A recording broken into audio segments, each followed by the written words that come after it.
का जो है वो पूरा सिस्टम चेंज हो गया है, एनसीईआरटी चेंज हो गई है। अगर आप उस तरीके से ही एनसीईआरटी रीड करोगे तो दोस्त बहुत ज्यादा दिक्कत आने वाली है। अब जो एनसीईआरटी लिखी है वो ऑफ कोर्स पूरी नई तरीके से लिखी गई है और उसमें एक एक लाइन बहुत ज्यादा टेक्निकल है। तो क्या एनसीईआरटी सर कठिन हो गई है?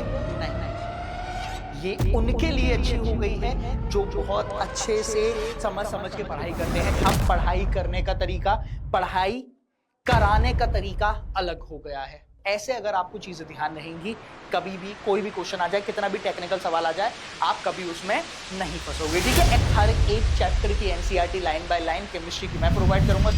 हाय दोस्तों, कैसे सभी लोग? आई होप सब अच्छे होंगे। स्वागत है आपका इन्फिनिटी लर्न पे। आपको वैसे पता ही होगा क्लास 9th का जो है वो पूरा सिस्टम चेंज हो गया है, एनसीईआरटी चेंज हो गई है। एनसीईआरटी को चैप्टर्स हैं वो शफल कर दिए हैं। अगर मैं केमिस्ट्री की बात करूं तो 4 में से 3 चैप्टर्स कर दिए हैं। मतलब ऑफ कोर्स जो एक चैप्टर है उसको दूसरे चैप्टर्स में मर्ज कर दिया गया है। चैप्टर्स ऊपर नीचे कर दिए हैं, जैसे केमिस्ट्री का चैप्टर नंबर 5 है, फिर चैप्टर नंबर 8 है, फिर चैप्टर नंबर 9 है। बहुत ज्यादा कॉम्प्लिकेट कर दी हैं चीजें, मानना पड़ेगा। लेकिन क्या उससे आसानी हुई है या नहीं हुई है वो मैं तुम्हें बताता हूं। और सबसे इंपॉर्टेंट कि पहले के जो बच्चे थे जो एनसीईआरटी रीड करते थे, अब अगर आप उस तरीके से ही एनसीईआरटी रीड करोगे तो दोस्त बहुत ज्यादा दिक्कत आने वाली है। क्योंकि अब जो एनसीईआरटी लिखी है वो ऑफ कोर्स पूरी नई तरीके से लिखी गई है और उसमें एक एक लाइन बहुत ज्यादा टेक्निकल है। टेक्निकल का मतलब यह है कि अगर आपको उसके कॉन्सेप्ट नहीं पता है, अगर वो लाइन आपको समझ नहीं आ रही है, तो तुम कितना भी उसको ट्राई कर लेना, वो रटोगे तब भी तुम पेपर तक उसको याद नहीं रख पाओगे। द प्रॉब्लम इज कि जो कॉम्पिटेंसी बार बार इतना शब्द यूज कर लिया है कि पूरा जो बुक बनाई गई है, जो लाइंस लिखी हुई है एनसीईआरटी की, वो एकदम उस फॉर्म में लिखी है जिससे आप अगर समझ रहे हो तभी वो लाइन समझ आएंगी। तो सर कैसे किया जाएगा वो मैं आपको बताता हूं, और मैं तुम्हें अपना जो है वो एनसीईआरटी को कैसे रीड करते हुए पीपीटी मैं तुम्हारे लिए लेके आया हूं, वही आपको पढ़ना है। ठीक है, एंड तक बने रहिएगा, मैं आपको वो फ्री ऑफ कॉस्ट देके भी जाऊंगा, टेंशन मत लीजिएगा। इस वीडियो को अपने दोस्तों के साथ शेयर करिएगा, साझा करिएगा। चैनल पे नए हैं, सेशन पे नए हैं तो फटाफट से सब्सक्राइब कर लीजिएगा। ये जो है वो लेटेस्ट सिलेबस मैंने खोला हुआ है। बायो के 4 चैप्टर, 2, 3, 11, 12, पता नहीं कौन सा नशा करके उन लोगों ने चैप्टर्स के वो दिए हैं। अरे भाई ये एक एक करके दे देते ना, पता नहीं क्या किया। एनीवेज, केमिस्ट्री के 5, 8, 9 सुंदर।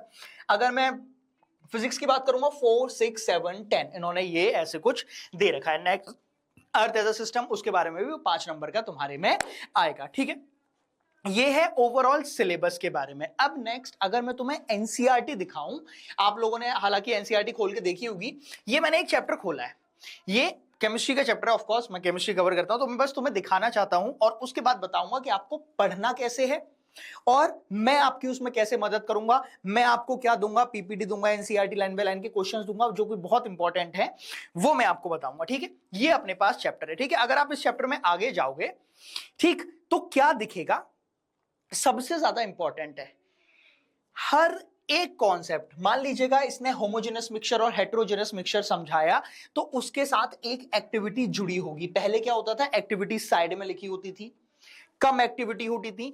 अब हर एक टॉपिक को समझाने के लिए एक एक्सपेरिमेंटल बेस्ड एक्टिविटी आपको देखने को मिलेगी। क्लियर? ये मैं केमिस्ट्री का बता रहा हूं, बायो का बता रहा हूं, और फिर मैं आपका फिजिक्स का बता रहा हूं, मतलब होल ऑफ साइंस का बता रहा हूं। मैथ्स में ऑफ कोर्स जो प्रॉब्लम्स है उसको थोड़ा सा और डिराइव किया गया है। यहां पे अगर आप देखोगे, कोई भी पेज खोल लो, ठीक है, कोई भी पेज खोल लो, एक्टिविटी के बाद एक्टिविटी मान लीजिएगा। अब यहां पे बात हो रही है कॉन्सेंट्रेशन ऑफ सॉल्यूशन की। भैया कॉन्सेंट्रेशन ऑफ सॉल्यूशन क्या होता है? तो इससे रिलेटेड जो साइंटिस्ट है ना, दिलीप, जो अपने इंडिया वाले ही है, पेडिट्री है।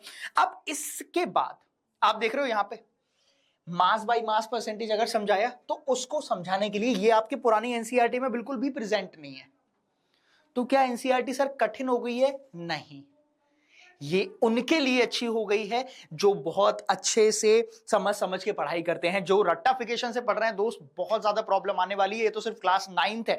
क्लास 10th में जब आप जाओगे, जब बोर्ड आएगा, जब आपको सिर्फ समझ के चीजें लिखनी पड़ेंगी, बहुत प्रॉब्लम आएगी। तो नाउ इज द टाइम, आपको हर एक चीज, हर एक लाइन आपको जो है वो रीड आउट करनी पड़ेगी। ठीक है, मैं उसमें तुम्हारी कैसे मदद करूंगा बस अभी बताता हूं। नेक्स्ट, ये एक नया इन्होंने बनाया है पॉज एंड पॉन्डर करके। ठीक है, यहां पे जैसे वो एनसीईआरटी इन टेक्स्ट क्वेश्चन होते थे उसी को बस थोड़ा सा चेंज किया है। क्वेश्चन की जो क्या बोलते हैं डीपनेस जो है ना, कि आप एज इट इज ना दो, कहीं भी आपको एक भी क्वेश्चन बहुत ज्यादा व्हाट इज करके नहीं देखा गया, डेफिनेशन तुमसे नहीं पूछ रहा होगा। क्लियर है, ये चीज आपको यहां पे पूरा देखने को मिलेगी, है ना। पूरे उसमें मैं यहां पे कोई भी अगर चैप्टर खोल लूंगा, देख रहे हो ग्राफ ग्राफ, तुम बोलोगे मास्टर क्या जरूरत है केमिस्ट्री में ग्राफ की, दे रहे हैं। अगर कुछ बच्चे आईसीएसई बोर्ड को जानते होंगे तो आईसीएसई बोर्ड से थोड़ा सा अपना लेवल, मतलब आईसीएसई बोर्ड से मैच करने की कोशिश करिए, हालांकि मैच नहीं कर पाया है बट फिर भी मैच करी है, बहुत अच्छी चीज है, मतलब अपलॉडेबल चीज है, बढ़िया चीज करिए। अब मैं तुम्हें कैसे पढ़ाऊंगा वो मैं तुम्हें बताता हूं। ये केमिस्ट्री के 3 चैप्टर है, हालांकि मैं तुम्हारी केमिस्ट्री कवर करूंगा। अब जो है वो सीरियस चीजें हैं, क्लास 9th में भी तुम्हें अलग फैकल्टी, अलग मास्टर से केमिस्ट्री पढ़नी पड़ेगी, क्योंकि ऑफ कोर्स चीजें जो है वो बहुत अच्छे से समझाई गई हैं। अब तो कौन कौन से आपके चैप्टर्स हैं? Chapter number 5 exploring mixtures and then separation, chapter number 8 मतलब एटम के बारे में सारा है, जो पहले एटम्स एंड मॉलिक्यूल्स और is a matter around us pure होता था, फिर एटॉमिक फाउंडेशंस ऑफ मैटर।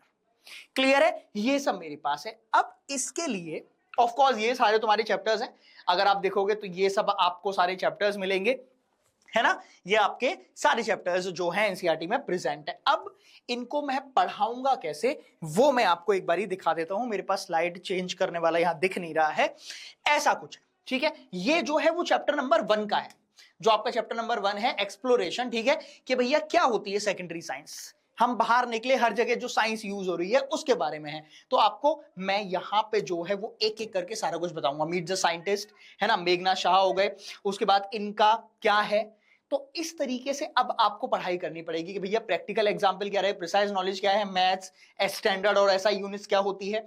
ठीक है, वो यूनिट्स यहां पे कहां काम आती हैं। क्लियर, ठीक है। और उसके बाद ये ब्लैक होल, ब्लैक होल अब सब ये आ गया भाई, है ना। इक्लिप्स एग्जांपल क्या होते हैं, द क्लेम, द साइंस। ठीक, सबसे इंपॉर्टेंट, पहले ये सब कुछ भी नहीं था, हैबिटेट ऑफ एस्टिमेशन अलग बहुत तगड़ा कॉन्सेप्ट है, इसको मैं पढ़ाऊंगा। कहने का मतलब ये है, आप लोग बस चैनल पे आ जाइए, मैं सिर्फ तुम लोगों को दिखाने आया हूं कि अब पढ़ाई करने का तरीका, पढ़ाई कराने का तरीका अलग हो गया है। This is the method visualization से। ठीक है, एक दिमाग में एक तुम्हारा जो है ना कि मसल मेमोरी है ना, कनेक्शन है कि यार अरे मास्टर ने कुछ पढ़ाया था जिसमें चावल ऐसे, चावल जो भून रहे थे, चावल बॉयल हो रहे थे। तो ऐसे अगर आपको चीजें ध्यान रहेंगी, कभी भी कोई भी क्वेश्चन आ जाए, कितना भी टेक्निकल सवाल आ जाए, आप कभी उसमें नहीं फंसोगे। ठीक है, ऐसे ही मैंने हर एक चैप्टर के तुम्हारे बता रखे हैं, मास्क कैसे वर्क करता है। ठीक है, उसके बाद ये है, समझ में आ गया, क्लियर है कि भैया कितने कितने फिल्टर होते हैं, एयर फ्लो कैसे होता है ना। अब ये सब आपको पूरा पढ़ना पड़ेगा, मैं पढ़ाऊंगा, इसी तरीके से पढ़ाऊंगा। चैनल पर बने रहिए, अपने दोस्तों के साथ शेयर कर दीजिएगा। हर एक चैप्टर की NCERT line by line chemistry की मैं प्रोवाइड करूंगा, same goes with other faculties also, वो भी आपको सारा कुछ कंटेंट प्रोवाइड करेंगी। क्लियर, ठीक है, बस इतना ही मुझे आपसे बोलना था। यही तरीका है जिससे आपको पढ़ाई करनी है। इस तरीके को अगर आप फॉलो करोगे, मुझे फॉलो करोगे, दोस्त मैं तुम्हें 9th में मिला हूं, 9th 10th 11th 12th CUET NEET हर एक चीज में पढ़ाता हूं। तो यहां से शुरुआत करते हैं और लंबा चलेंगे, आग का दरिया है, डूब के जाना है। पढ़ाई करते रहिए, चैनल सब्सक्राइब कर लीजिएगा। नेक्स्ट मैं लेके आऊंगा तुम्हारे लिए प्रॉपर केमिस्ट्री का रोड मैप, कि अगली साल जब तुम्हारा पेपर होगा तो विद कॉन्सेप्ट, बिना रटे हुए तुम पेपर में फुल नंबर कैसे लाओगे। क्लियर है, पढ़ाई करिए, all the best, bye bye.